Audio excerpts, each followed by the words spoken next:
Hi అండి అందరికీ. ఈరోజు తొలి ఏకాదశి పర్వదినాన ఆ వెంకటేశ్వర స్వామిని దర్శించుకోవటానికి టెంపుల్‌కైతే వచ్చాను. ఇక్కడికొచ్చిన తర్వాత అయితే ఆ భగవంతుని చూడటానికి 2 కళ్ళు సరిపోలేదు.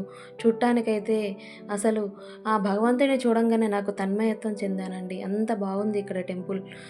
పచ్చని పొలాల మధ్యన ఎన్నో ఎకరాల నిర్మాణమైన ఈ టెంపుల్ చూడటానికైతే అసల ఎంత బాగుందంటే మాటల్లో కూడా చెప్పలేను నేను. తిరుపతి వెళ్ళినా గానీ ఎన్నో గంటల నిరీక్షణలో ఆ భగవంతుడిని మనం చూడటానికి ఒక 5 నిమిషాలు కూడా మనకు టైం ఇవ్వరు. ఇక్కడైతే అలా కాదు. ఎన్ని గంటలు కూర్చున్నా గానీ మనం ఆ భగవంతుని నామస్మరణలో తన్మయత్వం చెందుతావు. అన్ని గంటల సేపు ఇక్కడ చూసుకోవచ్చు. ఎంత చూసినా తక్కువేనండి ఆ భగవంతుడిని. అంత అందంగా అలంకరణ చేశారు. ఆ అలంకరణ పీరుకి ఎంత అలంకరణ చేసినా గానీ తక్కువేనే. చూశారు కదా! చూడటానికైతే ఎంత బాగున్నాడో. అసల ఎంత మనకి బాధలున్నా, కష్టాలున్నా ఇక్కడికొచ్చిన తర్వాత అవేవి గుర్తుకు రావండి. చూడటానికి అంత ప్రశాంతంగా ఉంది గుడి.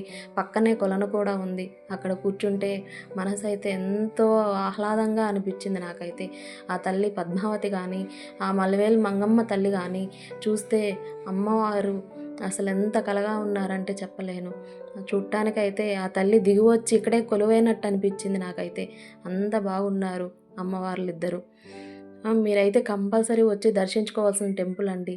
మీకు ఇది ఎక్కడనేది కావాలనుకుంటే నాకు కమెంట్ చేయండి. కింద మీకు డిస్క్రిప్షన్‌లో లొకేషన్ అనేసి షేర్ చేస్తాను. చూసారంటే మీరు ఒక్కసారి మళ్ళీ మళ్ళీ వస్తూనే ఉండాలనిపిస్తుంది. అంత బాగుంది ఈ టెంపులు.